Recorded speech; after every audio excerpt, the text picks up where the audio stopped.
अरे एक में प्रश्न आ रहा है, जैसे कई लोग अपने आप को बड़ा धार्मिक दिखाना चाहते हैं, एक तरफ तो गलत काम करते हैं और एक तरफ पुण्य दान करते हैं, उनकी गति क्या है? उनकी गति दुर्गति है। कोई फल नहीं उनको मिलेगा जो अच्छे कर नहीं, उसका जो शुभ कर्म कर रहे हैं उसका फल मिलेगा और जो अशुभ कर्म कर रहे हैं उसका फल मिलेगा, लेकिन सदगति नहीं होगी। पुण्य से पाप नष्ट नहीं होता, वो एक अलग डिपार्टमेंट। तभी देखा जाता है कि जैसे कोई वर्तमान में बहुत पापी है लेकिन बड़े सुख से रह रहा है, तो उसका पूर्व का जो पुण्य है उसको अभी सपोर्ट दे रहा है, और जिस समय ये पुण्य खत्म हुआ, भोग लिया, और वर्तमान का पाप और पीछे का पाप जुड़ेगा, तो ऐसा ब्लास्ट होगा, नष्ट हो जाएगा, कुल परिवार भी नहीं रह जाएगा। जो पापाचरण है वो कभी किसी, जैसे रावण भी तो फला फूला लेकिन रहा न को कुल रोमन नष्ट हुआ ना। तो इसी तरह पुण्य आत्मा जैसे बन करके पुण्य करता है और पापात्मा बनकर पाप करता है, तो पाप प्रबल होकर उसका नाश करेगा पर पुण्य उसको सपोर्ट करेगा। तभी देखा जाता है कि बहुत नीच पापी अधम भी वो बड़े मौज से रह रहा है कुछ समय तक, क्योंकि उसका पूर्व का पुण्य है। तो पुण्य अपना काम करेगा और पाप अपना काम करेगा, लेकिन सदगति नहीं, परिणाम दुर्गति ही होगी, परिणाम दुर्गति ही होगी।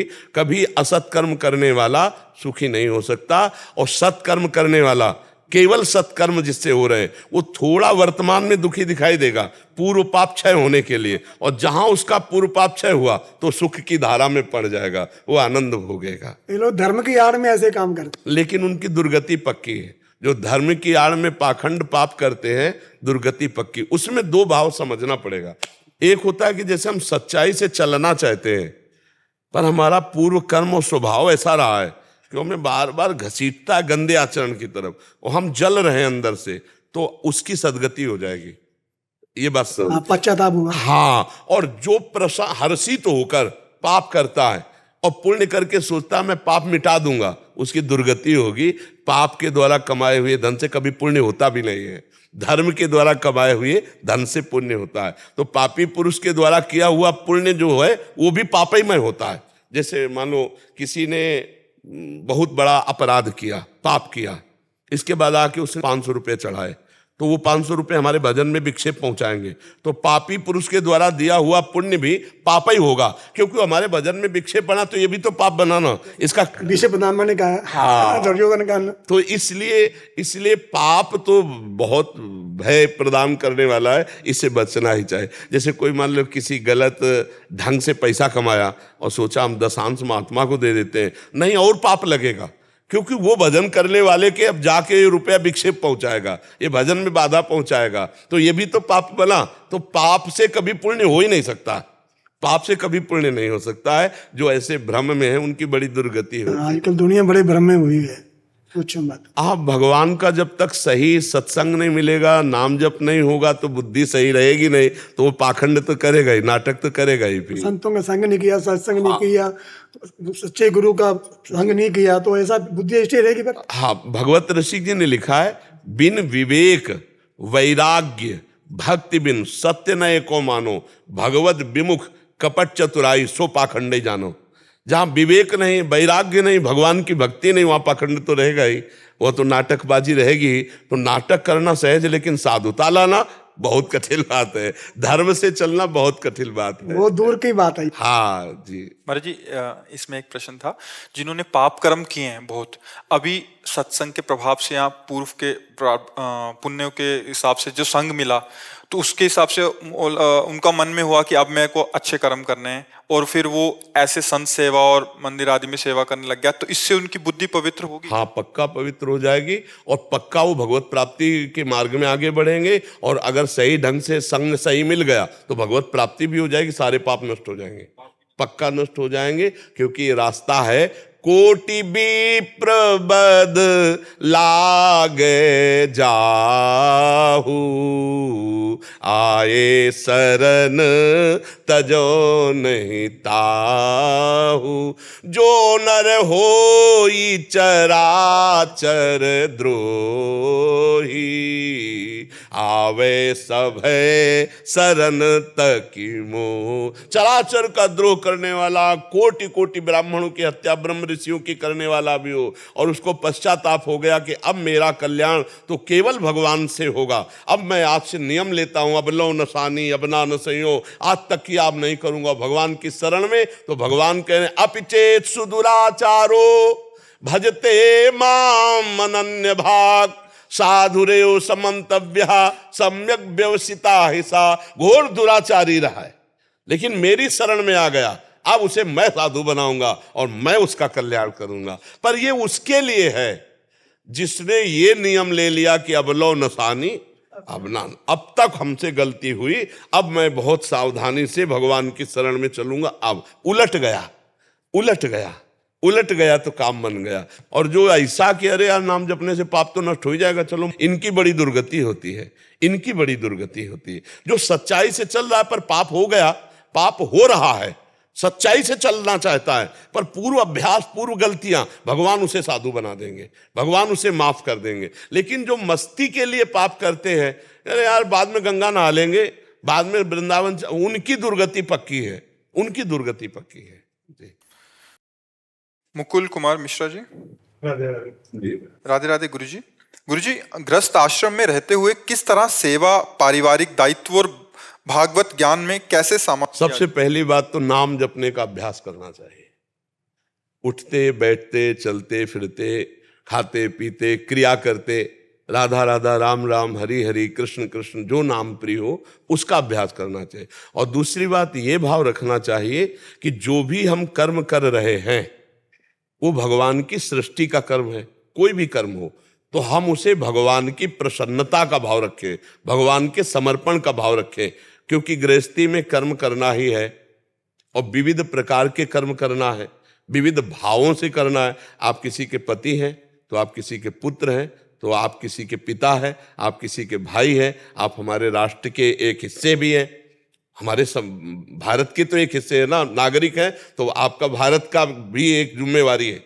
आप गंदे आचरण करें या अच्छे आचरण करें, पूरे हमारे उस पर प्रभाव पड़ता है। मान लो आप एक गांव में रहकर गंदे आचरण करें तो पूरा गांव बदनाम हो जाएगा, आप और गंदे आचरण करें तो आपके नाम के साथ भारत जुड़ता है, कहीं ना कहीं आप हिस्सेदार। तो हमको ये देखना है राष्ट्र के लिए, समाज के लिए, अपने लिए मंगलमय कार्य होने चाहिए। कोई पापाचरण न हो, कोई अधर्माचरण न हो, और जो कर्म हो वो भगवान को समर्पित कर दे और हृदय में भावना रखे, नाथ सकल संपदा तुम्हारी, मैं सेवक समेत सुत नारी, और नाम जप करे, निश्चित भगवत प्राप्ति हो जाएगी। बस पापाचरण। और गृहस्थी में क्या होता है कि इतना ममत्व हो जाता है कि वो ये समझ ही नहीं पाता कि ना ये पहले थे ना ये बाद में रहेंगे, ये बीच में केवल भास रहे। मान लो पत्नी है, पुत्र है, ये देह है, देह के और संबंधी है, तो ये ज्ञान ही नहीं रह पाता गृहस्थी में कि ये देह ना पहले था ना बाद में रहेगा, बीच में भास रहा है। और ये पत्नी पहले नहीं थी, वो बाद में भी नहीं रहेगी, बीच में भास रही। तो बीच में जो है वो कौन है? जो पहले था वो बाद में रहेगा, वो कौन है? भगवान। इस रूप में भगवान ही है। हम ये ज्ञान नहीं जान पाते, इसी से हमारी दुर्गति होती है। हमारी दुर्गति का कारण ये देह भाव है, हमारी दुर्गति का कारण ये प्रपंच भाव है। अगर इसी को हम भगवत भाव कर ले तो गृहस्थी में रहते हुए भगवान की प्राप्ति हो जाए। हमें दृष्टि रखना है भगवत, पर व्यवहार पत्नी वाला ही करना है, व्यवहार पुत्र वाला ही करना है। जो स्वांग मिला है हमको स्वांग वही करना है। किसी के हम पिता है, किसी के भाई है, तो हमें वही व्यवहार करना है, पर दृष्टि रखनी सब में कि मेरे प्रभु सबके हृदय में विराजमान है, उनकी प्रसन्नता के लिए हम कार्य करें। हमारा धर्म तब बिगड़ता है जब हम स्वसुख वांछा से युक्त हो जाते हैं। मेरी पत्नी है, इसका कर्तव्य मेरे लिए क्या बनता है, अब धर्म बिगड़ जाएगा। मेरी पत्नी है, मेरा कर्तव्य इसके लिए क्या बनता है, अब धर्म बन जाएगा। आप हमारी बात समझ रहे हो? तो धर्म पूर्वक अपने कर्तव्य का निर्वाह करते हुए, भगवान नाम जप करते हुए अपने कर्मों को भगवान को समर्पित कर दे, पक्का भगवत प्राप्ति हो जाएगी। बिल्कुल सरल भाषा में भगवत प्राप्ति की बात कह रहे हैं। अपने धर्म का, अपने कर्तव्य का पालन करते हुए, नाम जप करते हुए उस कर्म को भगवान को समर्पित कर दिया जाए तो निश्चित भगवत प्राप्ति। जब युद्ध जैसे कर्म को भगवान करे, मामनुस्मर युद्ध च, मेरा स्मरण करते हुए युद्ध करो, तो इससे बड़ा कोई कर्तव्य तो है नहीं, क्योंकि युद्ध में तो गला काटना, अपना गला बचाना है। ऐसी प्रवीणता युद्ध जैसी कर्तव्य में, और उसमें भी कह रहे मामनुस्मर, मेरा स्मरण कर, इसका मतलब हर कार्य करते हुए भजन हो सकता है। तो हम भजन करते हुए हर कार्य करें और सब कार्य भगवान को समर्पित कर दें, इसी से हम मुक्त हो जाएंगे। भगवान कह रहे यत करो, जो करो मेरे को समर्पित कर दो, खत्म हो गया खेल। हम चाहे जितने बड़े अपराधी हो, सिद्ध हो गए हो अपराधी, लेकिन राष्ट्रपति अगर माफ कर दे तो माफ हो जाएगा, नहीं हो जाएगा। वकालत पक्की और जज ने निर्णय कर दिया, अब कोई बचाने वाला नहीं। लेकिन एक उपाय है, राष्ट्रपति से क्षमा प्रार्थना करो, अगर वो क्षमा कर दे तो खत्म। तो ऐसे ही सबके सब अपराध हैं, लेकिन भगवान क्षमा कर देते। अहम तो हम सर्व पापेभ्यो मोक्षयिष्यामि मां, वो अखिल कोटि ब्रह्मांड नायक श्री कृष्ण यदि क्षमा कर दे तो क्षमा हो गया। तो हम भगवान को सारे कर्म समर्पित करते हुए भगवद आश्रित नाम जप करें। तो गृहस्थी में क्या है भैया, तुम्हारी गृहस्थी में कितने लोग होंगे? 5-6 लोग, 8 लोग। तो बाबा कहते हैं सबसे बड़ी गृहस्थी ये। हाँ हाँ, पक्का समझो। तो अब ये गृहस्थी हमको खल क्यों नहीं रही?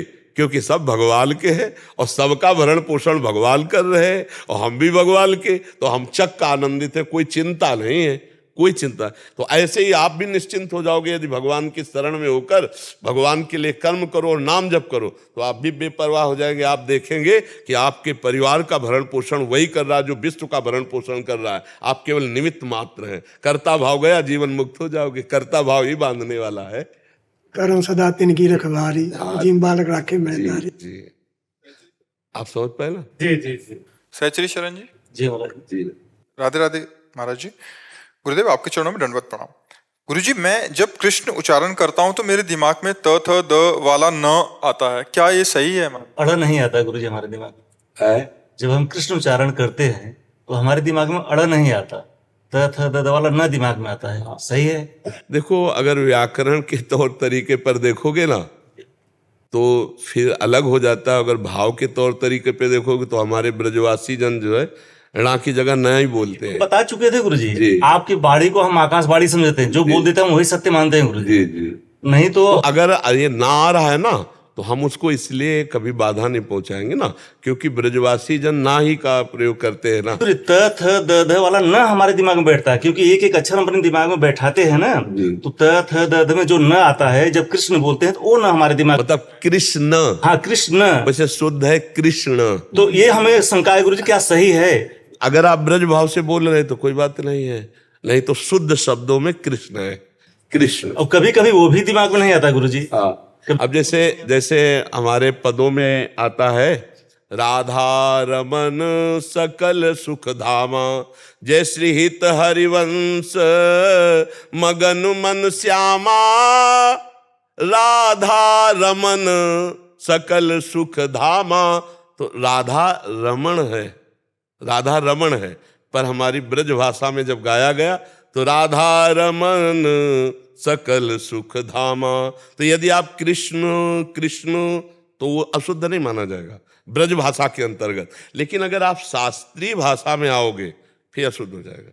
भाषा तो गुरुजी समझ में आ गया, हमारे दिमाग में नहीं बैठता। अब दिमाग को बैठाने के लिए तो तुम्हें बोल रहे हैं कि या तो दिमाग को मानो कि हमारा दिमाग ब्रजवासी हो गया है तो कोई परेशानी नहीं, और अगर नहीं मान रहा तो फिर हमको अपने दिमाग ही को तो कंट्रोल करना है, और क्या करना है।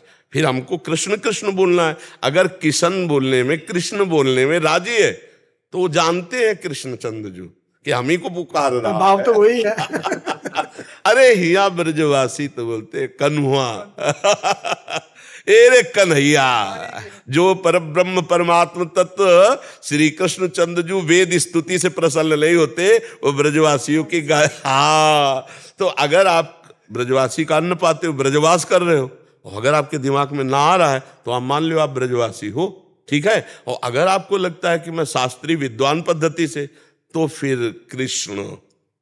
नहीं क्या गुरुजी ना, जब कृष्ण बोलते हैं तो 2-4 घंटे में ऐसा होता सो जाए, इतना थकाई लगता है हमारे दिमाग में। लेकिन जब कृष्ण उच्चारण करते हैं बड़े सहजता से 4-6 घंटे हमारा भजन होता है, रस भी मिलता तो है। आप कृष्ण ही बोलो। तो कृष्ण जब बोलते हैं गुरुजी ने, हाँ। एक एक अक्षर को दिमाग में बैठा, हाँ बिल्कुल बिल्कुल, त थ द द वाला न बैठ, बहुत बढ़िया है। संशय में पड़ जाता है। नहीं बिल्कुल बहुत बढ़िया है, आज संशय की जरूरत नहीं, बहुत बढ़िया है, इसी से भगवत प्राप्ति। बहुत सही है, बहुत सही है। हाँ बिल्कुल, आप आनंद पूर्वक जपिए, ठीक है। हाँ आनंद पूर्वक जपिए, हमारे प्रभु जान रहे हैं कि आप उन्हीं को जप रहे हो। हाँ, आप अन्यथा मत ले जाइए। हाँ मिलन घोष जी। महाराज जी राधे राधे। मेरा प्रश्न है कि मेरा मन बहुत चंचल हो जाता है, कोई एक चीज में ध्यान आता नहीं, इसके ऐसा सबका क्या मन है, तुम्हारा ही नहीं है। यही सबकी दशा, ईमानदारी से पूछो तो आपका जो मन है वही सबकी दशा है। अगर कोई बचा पाया है तो साधना से बचा पाया है, नहीं तो सबका मन नवम नवम भोग, नवम नवम बातें, नवम नवम दृश्य, नवम नवम नाना प्रकार की इंद्रियों की विलासिता, यही तो मन का खेल है। मना कष्टानि इंद्रियाणि प्रकृति स्थानि कर्षति। परमात्मा की तरफ जब लाया जाएगा तब अचंचल होगा, नहीं तो चंचल ही बना रहेगा। प्रकृति में तो कभी टिकेगा नहीं। ये भौरे की तरह एक पुष्प से दूसरे पुष्प में मड़राता घूमता रहता है, ऐसे एक भोग से दूसरे भोग में भागता रहता है। अगर इससे शांत करना है तो भगवान का नाम जपना शुरू करो, और जहाँ जहाँ भाग के जाए हटा हटा करके नाम में लगाओ। परमात्मा में अचल हो सकता है, संसार में कभी अचल हो ही नहीं सकता। चाहे जितना सुंदर रूप भोग लो, चाहे जितना सुंदर पदार्थ भोग लो, चाहे विश्व की सारी संपत्ति आपके पास आ जाए, आपका मन स्थिर नहीं रह सकता। और भगवान में अगर लगा दिया तो स्थिर हो जाएगा। क्योंकि हम सबके लिए करते हैं, हम अपने लिए कुछ नहीं चाहते हैं, हम कुछ अब लिया ही नहीं आज तक, थोड़ा सबका अच्छा हो। फिर भी जब नाम भजन करते हैं, ये करते हैं, तो थोड़ा सा चंचल हो जाता है हमारा, डाइवर्ट होता है माइंड। तो उसको हटा हटा के लगाना है ना प्रभु में। अब ऐसा थोड़ी है कि साधक हो और ये मन जाए ना, जो रहे सदा ज्ञान एक रस, तो ईश्वर जीवन भेद का होकर एक रस स्थिति हो जाए तो सिद्ध पुरुष हो जाओगे। बार बार इसको जहां जा रहा है वहां देखो, दो पद्धति से मन को वश में किया जाता है। एक तो जहां जहां मन जाता है वहां वहां भगवान पहले से हैं, जिनका तुम भजन कर रहे हो, उनकी भावना करो। किसी वस्तु, व्यक्ति, स्थान, पदार्थ पे ही तो जाएगा मन। जहां भाग के वो जाता वहीं है जहां राग हो या द्वेष होता है, जहां अपनापन होता है या जहां परायापन होता है। कभी द्वेष हुआ है तो जाएगा, राग है तो जाएगा। तो हमको राग द्वेष वाले पदार्थ, वस्तु, व्यक्ति, स्थान में भगवत भावना करनी। अगर हमसे ये भी नहीं होता तो फिर हमको जहां नाम जप रहे हैं राधा राधा राधा और मन गया, तो इसका एक स्वभाव है, जहां आप जान जाओगे कि ये गया तहां आ जाएगा। इसको लाना नहीं पड़ता। देखना आप जहां आप जान गए कि ये भाग गया तो आ जाएगा, तुरंत आ जाएगा। फिर 2-4 नाम जप करेगा, फिर भागेगा, फिर इसको लाओ, बार बार लाओ, तो अभ्यास से चंचलता हट करके ये स्थिर हो जाएगा। स्थिर मन ही भगवत प्राप्ति कर पाता है। तो इसलिए उबना तो है नहीं, कुछ मिनट सेकंड तो लगने लगा है ना, कुछ मिनट सेकंड तो लगने लगा है ना। बस हम धीरे धीरे उस पर काबू पा रहे हैं। हमें निराश नहीं होना। और बहुत ऋषि मुनियों को भी परेशान किया है। गोस्वामी तुलसीदास जी कहे, महाराज हार गए हो, हार्यो करी जतन विविध विधि, अतिशय प्रबल अजय, तुलसीदास बस होए तबे जब प्रभु पेरक वर जय। महाराज मैं हार गया हूं, आपके हाथ में डोरी, आप मन को मना कर दो, इसको एकाग्र कर दो, लेकिन ये भागते ही रहता, मैं बहुत परेशान हो गया हूं। गोस्वामी तुलसीदास जी लिख रहे हैं, हरिजू मेरो मन हठ न तजे, इस पद में लिख रहे हैं। तो हम बार बार मन को हटाए, भगवान कृपा करेंगे, स्थिर कर देंगे। उबना नहीं है, परेशान नहीं होना है, आनंदित होना है। ये चाहे जहां चला जाए, जब तक आप दस्तखत नहीं करोगे आपका कुछ बिगाड़ नहीं पाएगा। जब आप स्वीकृति दे दोगे भोग की, तब आपको परेशान करेगा। नहीं तो इसको जाने दो, आप छोड़ दो। जैसे जल जहाज का कौवा उड़ के जाएगा तो कहाँ जाएगा, आएगा तो उसी में। मन आपके सिवा उसका कोई आधार ही नहीं है। वो चाहे जहां भाग के चला जाए, आप वो मत, बस देखते रहो, मुस्कुराते रहो और हाँ मत कर देना। ये बड़े बड़े भोग सामने उपस्थित करता जाएगा, हाँ मत करना, ये नष्ट होता चला जाएगा। जब जितना भागेगा उतना ही क्षीण होता चला जाएगा, कमजोर होता चला जाएगा, आपके बस में होता चला जाएगा। अगर आपने भोग स्वीकार कर लिए, फिर आपको क्षीण करता चला जाएगा, आपको अपने अधीन करता चला। इसकी चाल है। अपने लोग जैसे कभी कभी हंसी में कहते हैं कि बचपन से हमने PhD मन की है, इसी को देखना, इसी को पढ़ना, इसी को सुनना, इसी को घसीटना, क्योंकि यही देखना था बचपन से। यही तो देखना था कि मन को परमात्मा में कैसे लगाना है और मन कब कैसे परमात्मा में लगकर क्या प्राप्त करता है। यही बचपन से तो सीखा है। और संसार का तो ज्ञान नहीं, इसी का ज्ञान है मन का। ये जहां जहां जाए बिल्कुल पहले तो निश्चिंत हो जाओ, बिल्कुल चिंता मत करो, जाओ जाओ, अब हम तुम्हारा साथ नहीं देते, राधा राधा राधा, फिर आएगा। फिर आपको दिखाई दे ये बहुत बढ़िया भोग, बहुत सुखी हो जाओगे, आनंदित। ये नाना प्रकार की गंदी बातें, प्रपंच, क्या क्या, बस चुप रहो आप और हंसते रहो। जैसे पागल आदमी सलाह देता है ऐसे वो दे रहा है, उसकी बात मत मानो। वो जितना आप ना मानोगे उतना ही आपके अधीन होता चला जाएगा, और जितना आप उसकी बात मान जाओगे आपको अधीन करता चले जाएगा। ये उसकी चाल है। और बड़ा लंबा समय युद्ध होगा, ये महीना 2 महीना, साल 2 साल का नहीं, जन्मों का। इसलिए बड़ा लंबा युद्ध है। हिम्मत बांध करके जो इसको पछाड़ दे वही भगवत प्राप्त हो जाता है। सातु दीर्घ काल निरंतर सत्कार सेवितो दृढ़ भूमि, जो दीर्घ काल तक निरंतर सत्कार पूर्वक नाम जप करता है और मन को बार बार नाम में लगाता है तो दृढ़ भूमि, अचल हो जाता है मन। चिंता न करो, आनंद। आज शरीर छूट जाए तो भगवत प्राप्ति हो जाएगी। अगर हम राधा राधा रट रहे हैं और मन हमारा चंचल है, हम विषयों पर विजय प्राप्त नहीं कर पाए और राधा और शरीर छूट गया तो भगवत प्राप्ति हो जाएगी। अंतामति सुगति। तो हमें वर्तमान में नाम जप करने का अभ्यास करना है, भविष्य तो हमारा मंगलमय है ही। समझ पा रहे आप? अलीशा जी मुंबई से। राधे राधे महाराज जी। महाराज जी, निष्काम भक्ति क्या है और कैसे समझें? संसार में रहकर अपने इष्ट से और गुरु से कुछ मांगना चाहिए या नहीं? कभी कभी लगता है कि देखो, पहली बात इतनी समझ लो, जब तक हम देह भाव में हैं तब तक अभाव ही अभाव है। इसमें चतुराई किसी की नहीं चलेगी। जब तक शरीर भाव है, मैं पुरुष हूं, मैं स्त्री हूं, तब तक अभाव ही अभाव है, मांग ही मांग है। और जब हमारे अंदर या तो स्वरूप का ज्ञान हो तो स्वरूप में अभाव नहीं कभी। पूर्ण, उसे अखंडानंद कहते हैं, पूर्णानंद कहते हैं, ज्ञानानंद कहते हैं, विज्ञानानंद घन कहते हैं। अपना स्वरूप जो आत्मा जो है वो आनंदमय है। और सब आत्माओं की आत्मा भगवान श्री कृष्ण है, भगवान श्री हरि है, भगवान श्री राम है। जब हम आत्मसमर्पण कर देते हैं, 2 भाव होते हैं, या तो ज्ञान हो जाए और या आत्मसमर्पण हो जाए, आश्रय, भगवद आश्रय। तो हमें पता है कि हमारे भगवान सर्वज्ञ हैं, तो हमें उनको जनाने की कोई जरूरत नहीं है। और सर्वशक्तिमान है, वो जो चाहे सो कर सकते हैं। तो जो हमारे पास व्यवस्था दी वो हमारे योग्य है, क्योंकि वो सर्वज्ञ है, सर्वशक्तिमान है और सर्वत्र है और हमें बहुत प्यार करते हैं। फिर मांगना बनता ही नहीं। पर अगर मांगे, पहले तो बात मांगना बनता नहीं, क्योंकि वो सर्वज्ञ है, उनसे क्या मांगे? वो तो जान रहे और हम उनके आश्रित है, जैसा चाहे वैसी व्यवस्था करे। शुद्ध भक्ति का स्वरूप है, जोई जोई प्यारो करे सोई मोहि भावे। मुझे कुछ नहीं चाहिए, आप जैसी व्यवस्था करो। जैसे एक छोटा बच्चा माँ के अधीन होता है तो बाल भोग कब कराना है, राजभोग कब कराना है, माँ को पता होता है ना।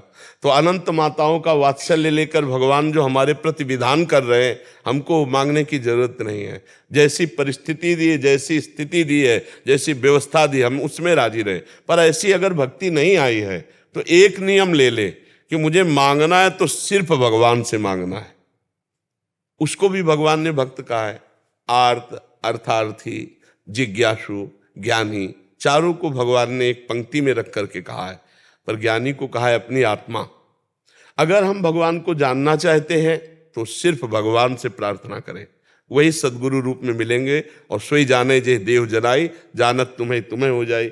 अगर हम अपना संकट निवारण करना चाहते हैं तो सर्वशक्तिशाली भगवान से, जो करतुम अकर्तुम अन्यथा करतुम सर्व समर्थ है, वही हमारी संकट निवृत्ति के लिए है। अगर हमें अर्थ चाहिए तो हम सिर्फ भगवान से मांगे, सिर्फ भगवान से, तो हमारी बात बन जाए।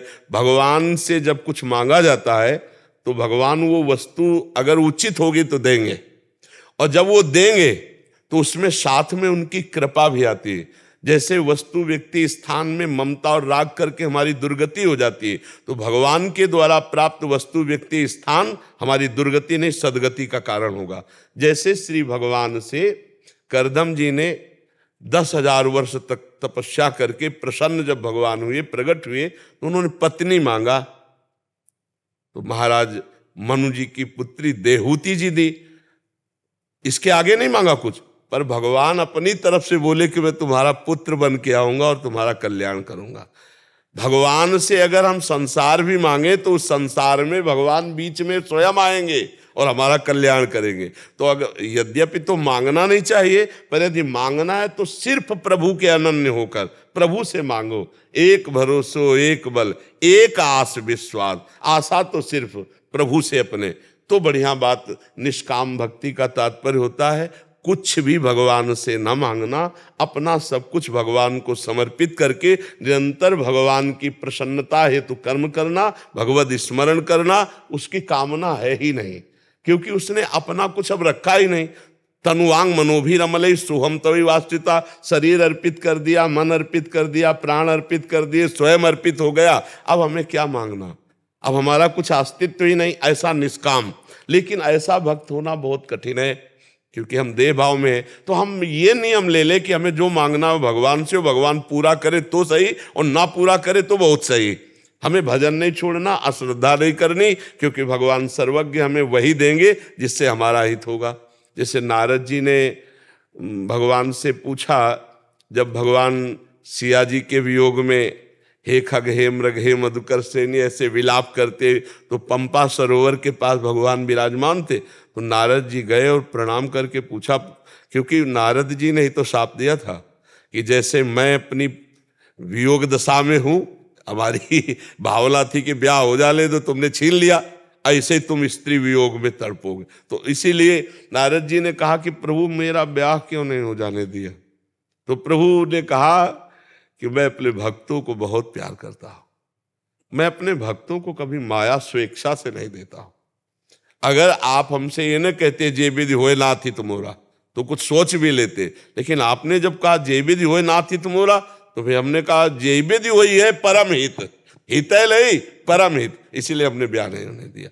भगवान से हम मांगे, अगर हमारा उसमें हित नहीं है तो हमारे भगवान नहीं देंगे। फिर श्रद्धा मत तोड़ना कि भगवान से मांगा और भगवान ने दिया नहीं। हम खूब नाम जप करें, भगवान की लीला कथा सुने, और जैसी परिस्थिति में भगवान रखे उसमें राजी रहे। यदि ऐसी स्थिति नहीं है तो हम जो मांगे वो भगवान से मांगे, पर इतनी छूट दे दे कि वो पूरा करे तो जय जय, और पूरा ना करे तो भी जय जय। कोई मंगल विधान होगा इसीलिए पूरा नहीं किया, ऐसा सोचना चाहिए। मधुसूदन जी। श्री हरिवंश प्रभु। राधा वल्लभ श्री हरिवंश महाराज जी, आपके चरणों में कोटि कोटि प्रणाम।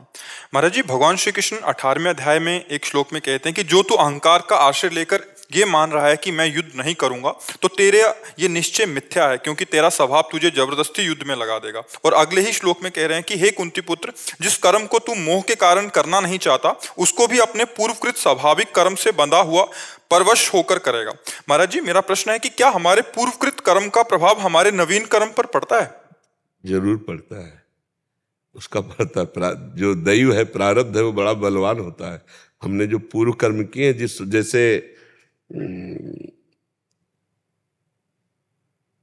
बहुत अच्छा साधन चल रहा है, लेकिन अंदर से उसके अंदर क्रूरता, व्यभिचार प्रवृत्ति बार बार प्रेरित कर रहे हैं, बार बार उसको विक्षेप पहुंचा रही। वर्तमान में वो बिल्कुल अशुद्ध नहीं है, लेकिन सारे विचार अशुद्ध है। पूर्व का प्रारब्ध उसे प्रबल वेग से फंसाने की चेष्टा करेगा। पर अगर सत्संग जोर का है और भजन जोर का है तो विवेक प्रबल हो जाएगा। प्रारब्ध भोग आएगा पर उसे भोगेगा नहीं, बच जाएगा। प्रारब्ध भोग बहुत प्रबल होता है, पर इतना प्रबल नहीं होता, नहीं तो किसी की भगवत प्राप्ति नहीं होती। इतना प्रबल नहीं होता कि वो भगवान के भजन को काट सके, भगवान के चिंतन को काट सके। अब जैसे अर्जुन का छात्र स्वभाव है, तो भगवान उनसे बार बार कह रहे हैं कि तुम यदि अज्ञान के कारण हमारी आज्ञा को उल्लंघन करोगे, और ये जब तुम्हारी निंदा करेंगे ना, तो छात्र स्वभाव तुम्हारा जागृत होगा, बरबस तुम्हें युद्ध में लगा देगा। अभी हमारी आज्ञा मान करके शुरू कर दो, नहीं बरबस तुम्हें युद्ध करना पड़े, क्योंकि तुम्हारा स्वभाव छात्र है। और जहां ये निंदा किए अपने लोग, फिर आपको बरबस युद्ध करना पड़ेगा। तो स्वभाव जो बना हुआ है वो 3 गुणों से बना हुआ है, लेकिन भजन त्रिगुणातीत है, भगवान त्रिगुणातीत है। अगर हम त्रिगुणातीत भगवान का भजन करने लगे तो हमारा स्वभाव भी बदल जाएगा, हमारा भाव भी बदल जाएगा, देहाभिमान ना, और हमारा प्रारब्ध कुछ नहीं बिगाड़ पाएगा। चाहे वो शरीर में आवे, चाहे वो बुद्धि में आवे, चाहे जैसा प्रभाव दिखावे, कुछ नहीं बिगाड़ पाएगा यदि भजन है तो। प्रारब्ध कोई बहुत बड़ा देवता नहीं, हमारा किया हुआ कर्म है। जो पूर्व का किया हुआ कर्म, और वो भी दो ही प्रकार के होते हैं, सत और असत। और इस समय हम भजन कर रहे हैं तो हम शुभ अशुभ दोनों का विनाश करके भगवत प्राप्ति करने की सामर्थ्य रखते हैं। भजन में जो सामर्थ्य है वो प्रारब्ध में थोड़ी सामर्थ्य है। तो वहां चूंकि छात्र धर्म के अनुसार युद्ध रूपी कर्तव्य आया है, इसलिए भगवान बार बार अर्जुन को प्रेरित कर रहे हैं उस छात्र धर्म के अनुसार। वहां निवृत्ति परक बात भगवान उपदेश अर्जुन को लक्ष्य करके सबको दे रहे, लेकिन अगर निवृत्ति परक लगाना होता तो अर्जुन पहले ही कह रहे थे कि मैं संन्यास लूंगा, मैं युद्ध नहीं करूंगा, मैं भिक्षा का अन्न पालूंगा, लेकिन अपने जनों को नहीं मारूंगा। भगवान इसी बात को काटने के लिए 18 अध्याय सुनाए हैं कि तेरी बात समझ में आ जाए। जब कोई निवृत्ति परक भगवान का भजन करता है तो प्रारब्ध कुछ नहीं बिगाड़ पाता है।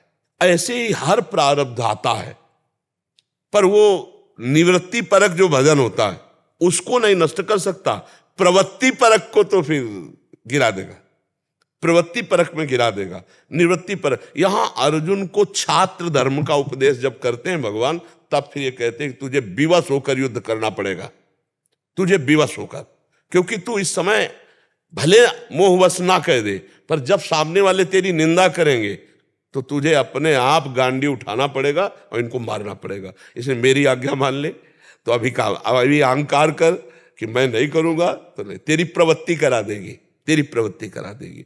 तो भगवत प्राप्ति में अगर ये सिद्धांत लागू हो कि तेरी प्रवृत्ति ही करा देगी तो कभी भगवत प्राप्ति नहीं होगी, क्योंकि दुर्वासना मम सदा परिकर्षयन्ति, दुर्वासना हर समय खींचती रहती है। तो उस प्रवृत्ति को हम भजन बल से काटते हैं, तब जाकर हम निवृत्ति परक पर ब्रह्म परमात्म तत्व का आत्मबोध या भगवत प्रेम प्राप्त कर पाते हैं। आप समझ रहे हैं ना? हाँ, लौकिक कर्मों में तेरा बल काम क्या करेगा, जो तेरा प्रारब्ध वही आएगा, लेकिन भगवत प्राप्ति के लिए प्रारब्ध कुछ नहीं, प्रारब्ध से भगवत प्राप्ति नहीं होती और प्रारब्ध कुछ नहीं बिगाड़ सकता भगवत प्राप्ति के लिए। अगर ऐसा होता तो फिर मनुष्य जीवन भगवत प्राप्ति के लिए घोषित ही नहीं किया जाता। ये पूरा प्रारब्ध हिसाब पशुओं में चलता है, मनुष्यों में भगवत प्राप्ति के लिए नहीं। कर्म फल और कर्म प्रेरणा ये प्रारब्ध करता है, उसके दो ही होते हैं, सुख या दुख, पुण्य या पाप, इसी से प्रेरित होता बनता है प्रारब्ध। ये जो शरीर बना दोनों से मिश्रित बना है, पाप और पुण्य से। तो प्रारब्ध क्या प्रेरित करेगा? पाप और पुण्य का ही प्रेरणा करेगा, वैसे कर्म कराएगा या उसका फल जो सुख दुख है वही देगा। लेकिन परमात्मा प्राप्ति करने के लिए यदि आपने ठान लिया तो प्रारब्ध की धज्जियां उड़ा सकते हो। धज्जियां, माया, प्रारब्ध, काल, कर्म, स्वभाव, गुण, इन्हीं के घेरे से तो निकलना जीवन मुक्तता है। तो भजन का बल कालातीत कर देता है, गुणातीत कर देता है, मायातीत कर देता है। तो हम भजन के बल से प्रारब्ध को ठोकर मारें और भगवत प्राप्ति के मार्ग में आगे चले। अगर हम ये सिद्धांत मानेंगे कि प्रवृत्ति ही सब कुछ करा लेगी तो भगवत प्राप्ति शब्द ना आता। आप समझ रहे ना? वहां छात्र धर्म के लिए बात कही गई है, जो युद्ध क्रीड़ा है वो छात्र धर्म से युक्त है। लेकिन हम भजन करके प्रारब्ध को मोड़ देते हैं, नए प्रारब्ध की रचना करते हैं, हमें मोक्ष प्राप्त होता है, भगवत प्राप्ति। ये प्रारब्ध में नहीं लिखा, ये हमारा मनुष्य जीवन का नया कर्म। प्रारब्ध आके बाधा पहुंचाएगा जिसे हम भगवत प्राप्ति के मार्ग में चले। अब काम प्रसंग आ जाए, लोभ प्रसंग आ जाए तो विवेक के द्वारा बचो। जो तुमने भजन किया, जो तुम्हें ज्ञान प्राप्त हुआ उसके द्वारा उससे बचो। और अगर उसमें गिर जाते हो तो प्रारब्ध जोर हो गया, भजन आपका छीन हो गया। और अगर भजन जोर है तो प्रारब्ध को रौंदते हुए वो भगवत प्राप्ति करता है। समझ पा रहे आप? ऋषु गुप्ता जी, राधे राधे भाई। जय श्री राधे महाराज जी, दंडवत प्रणाम। महाराज जी, कृपा हमारा मार्गदर्शन करें कि हमारे को गुरु भगवान कैसे मिलेंगे? यदि अपने आप मिलेंगे तो हम उन्हें पहचानेंगे कैसे? भगवान श्री हरि से प्रार्थना करो, क्योंकि गुरु भगवान है। बंदो गुरुपद कंज कृपा सिंधु नर रूप हरि, महामोह तम पुंज जासु वचन रवि कर निकर। हम गुरुदेव भगवान की चयन करने की क्षमता नहीं रखते। विद्यार्थी कभी टीचर की योग्यता को नहीं भांप सकता। वो तो विद्यार्थी का खा गा को क्या जाने कि कौन टीचर कैसा है। सब टीचरों से जो बड़ा हो, सब टीचरों को जो जानता हो वही जानेगा इन टीचरों में कौन सा टीचर किस विद्यार्थी के योग्य है। तो ये बात जानते हैं श्री भगवान, दूसरा कोई नहीं जानता। उनके जो स्वरूप है संतजन, कौन कहाँ किस कोटि, कौन पाखंड कर रहा है, कौन नाटक कर रहा है, कौन सच्चाई से लगा, ये भगवान को पता है। तो सबको चाहिए कि सबसे पहले भगवान को गुरु रूप में वरण करें। कि हे श्री कृष्ण, हे राम, हे हरि, हम आपकी शरण में, हम आपको गुरु रूप से वरण करते हैं। अब प्रगट में गुरु रूप से उपदेश दिलवाना है तो आप हमको वहां ले चलो या आप स्वयं आ जाओ और हम आपका वरण कर लें। हम नहीं जानते कि हमारे लिए गुरु कौन है, आप ही हो, आप ही। तो वो सब व्यवस्था कर देंगे। अपनी बुद्धि से हम धोखा खा सकते हैं, लेकिन भगवान की प्रेरणा से प्राप्त हुए सदगुरुदेव में फिर हमें धोखा नहीं प्राप्त हो सकता। वो सर्वज्ञ भगवान हमको वहीं पहुंचा देंगे, वहीं जोड़ देंगे, या उनको बुला लेंगे। विश्वास करके भगवान को गुरु मान करके नाम जप करो, आगे का रास्ता अपने आप खुल जाएगा। सम्राट कृपालु जी के परिवार से अच्छा। डॉक्टर राजेश चौधरी, दिल्ली से सनातन धर्म संबंधित पीठाधीश्वर। मैं राजू द्विवेदी, वृंदावन परिक्रमा मार्ग में आपका स्थान है, उमा शक्ति पीठ। तो ब्रजवासी हूँ आशा जी। पूरे देश की जागृति स्वामी जी आपने कर दी है। युवा पूरा लालायत आपके दर्शन के लिए स्वामी जी। हाँ, निमित्त मात्र भगवान बनाते हैं, करते सब वही है। स्वामी जी आपके ब्रज में बहुत समय से जो इतनी जनजागृति पैदा की है आपने, पूरा देश स्वामी जी आपको दर्शन के लिए लालायत। बस वो राधा वल्लभ लाल का खेल है, प्रभु का खेल। कौन आया राधा श्री पूज्य महाराज जी के दर्शन करना, हमने आप आ जाइए। ये तो दर्शन देने आए हैं। नहीं महाराज जी, बहुत अच्छा लगा। आप सब ब्रजवासियों की चरण धूलि। वचन आपका ही सनातन धर्म संस्कृति के पुरोधा है और आपके ही बताए हुए मार्ग पर समस्त युग चल रहा है। ये हमारे लोगों के लिए गौरव की बात है, हमारे लोगों के लिए बड़ी सहज और आनंद का बात है। सनातन धर्म को महाराज जी पुनः जागृत कर दिया आपने स्वामी जी। वो शब्द नहीं स्वामी जी। हाँ, बस हम इतना ही कहते कि प्रभु निमित्त बनाते हैं और वही कई रूपों से धर्म की स्थापना, अधर्म का नाश तो कई रूपों से करते हैं। कभी कभी विद्वज्जनों की वाणी में बैठ करके धर्म की स्थापना करते हैं, अधर्म प्रवृत्तियों का नाश करते हैं, कभी किसी संत के रूप में और कभी भगवंत के रूप में। ये उन्हीं का खेल चलता है। वही वाणी में बैठे हुए वही सब करवा रहे। नहीं, जो हम बोल रहे हैं सब बोल रहे हैं, वही तो बोल रहे हैं। मुझे नहीं कहना चाहिए स्वामी जी।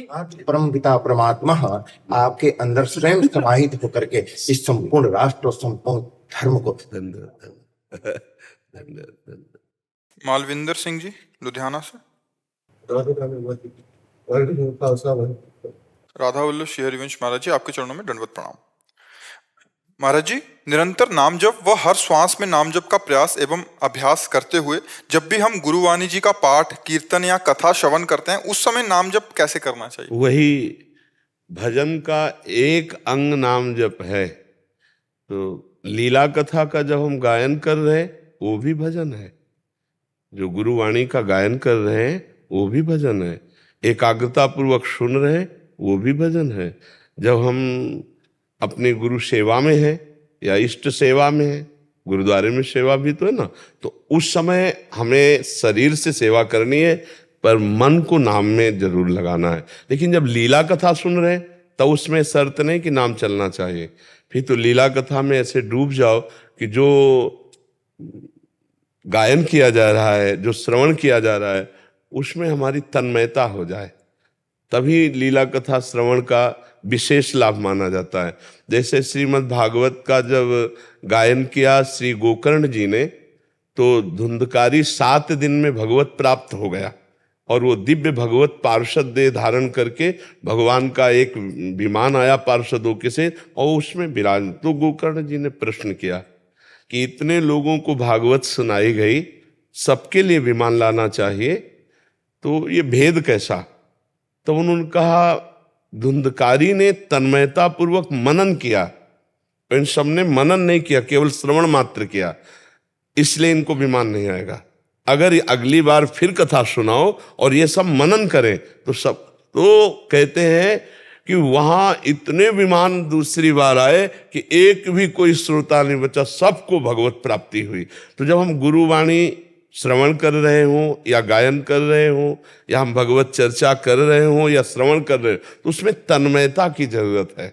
हम तन्मय होकर सुने, उस समय नाम जप ना चलना वो दोष नहीं माना जाएगा, वो एक ही अंग है।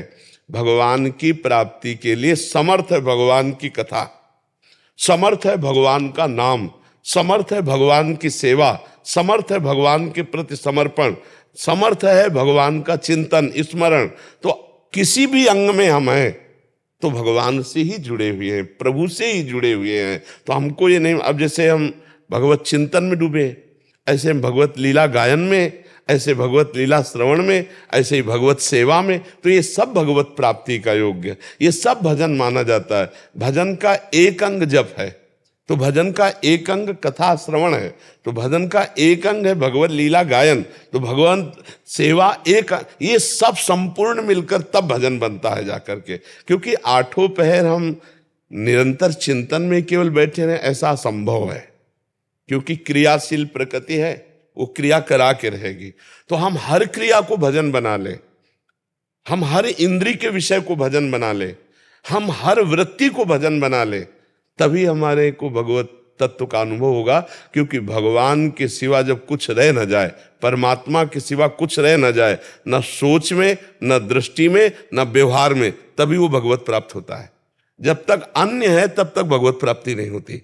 अन्य को अनन्य में ले आना है। एकमात्र भगवान का चिंतन, एकमात्र भगवान की लीला कथा, एकमात्र भगवान के लिए कर्म करना। संसार में कर्म किए बिना कोई एक क्षण भी नहीं रह सकता, तो हर कर्म को हमें भगवत स्वरूप बना देना है। समझ पा रहे? वो निरंतर भजन ही माना जाएगा। जैसे हम तन्मयता पूर्वक सेवा कर रहे हैं, तो हो सकता है नाम छूट जाए, तो सेवा किन की कर रहे हैं? परमात्मा की तो कर रहे हैं। जो हम व्यवहार कर रहे हैं इसको भी हमें परमार्थ बनाना होगा। जैसे हम नौकरी कर रहे हैं या व्यापार कर रहे हैं या किसानी कर रहे हैं या जो भी कार्य कर रहे हैं, उसको हमें परमात्मा को अर्पित करना होगा, वो भजन बन जाएगा। जो कार्य हम प्रभु को अर्पित कर देते हैं वो भगवत प्राप्ति कराने वाला हो जाता है। ये तो सर्वाणि कर्माणि मयि सन्न्यस्य मत्पराः अनन्ये नैव योगेन माम ध्यायन्तु उपासते। जो अनन्य भाव से, मेरी उपासना के भाव से सारे कर्म मुझको अर्पित कर देता है, तो भगवान कह रहे हैं वो भजन हो जाता है। तेसा माम समुद्धरता मृत्यु संसार सागरात। इस मृत्यु संसार सागर से मैं उसे पार करता हूं, तो वो भजन ही है, उसमें चिंता नहीं करनी। हाँ, जब मन भागने लगे, लीला श्रवण कर रहे हो, मन भाग रहा है, तो फिर नाम में लगाओ, नहीं तो कथा ही पर्याप्त है। उस समय रोमांच होने लगे, अश्रुधारा बहने लगे, जब हम गुरुजनों की वाणी पढ़ रहे हो, गुरुजनों के चरित्र पढ़ रहे हो, महान भगवान की पवित्र लीलाएं सुन, तो उसी में इतना रस है कि पूरा मन तन्मय कर दे। अगर ऐसा नहीं हो रहा तो हम जहाँ भागे तो फिर उसे घसीट करके हम नाम में लगाते जाएं और कथा सुनते जाएं। बकाया रस तो तभी आएगा जब श्रवणेंद्री में ही पूरी वृत्ति लग जाए।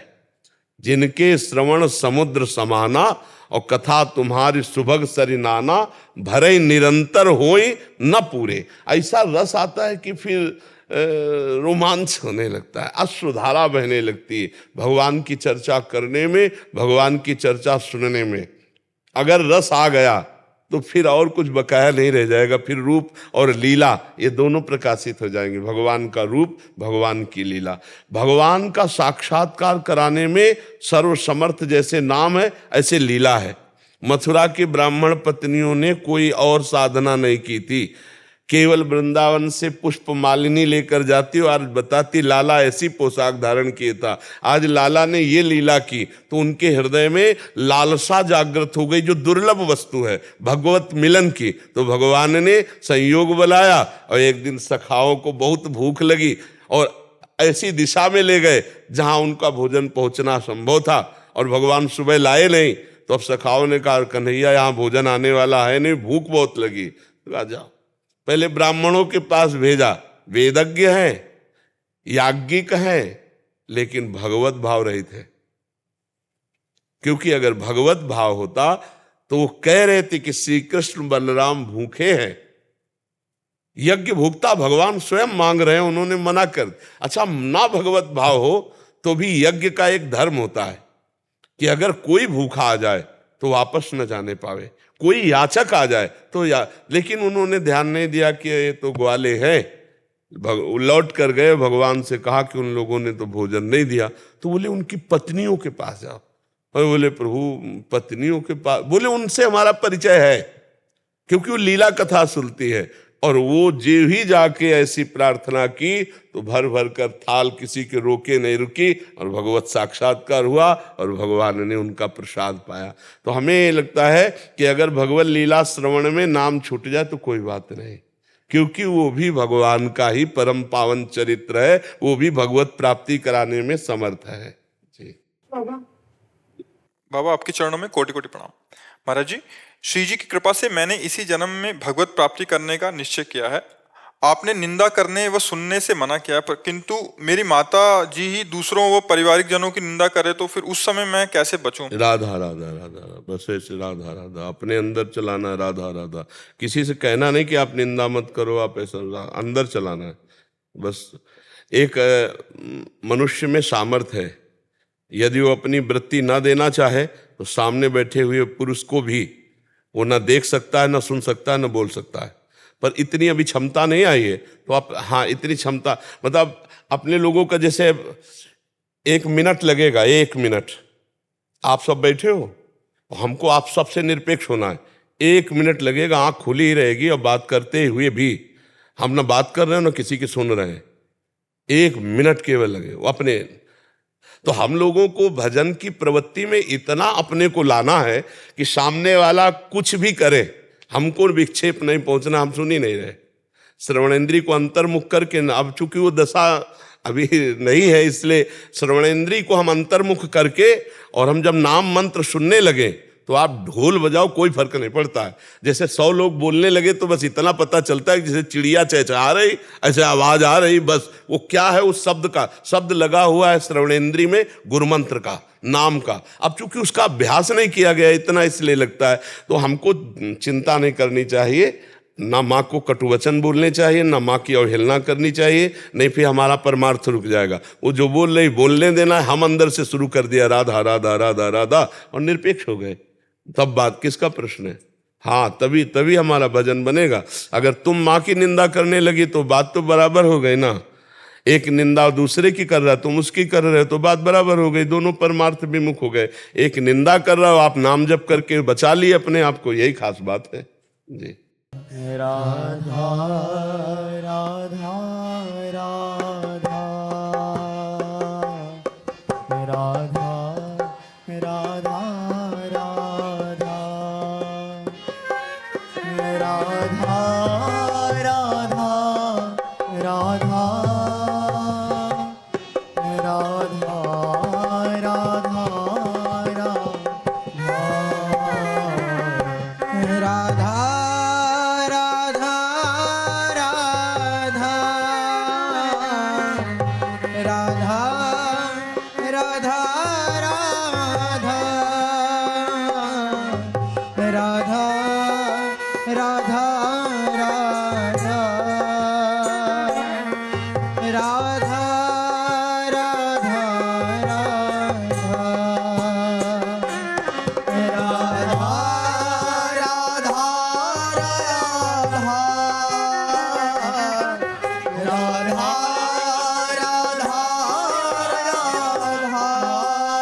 राधा राधा राधा राधा राधा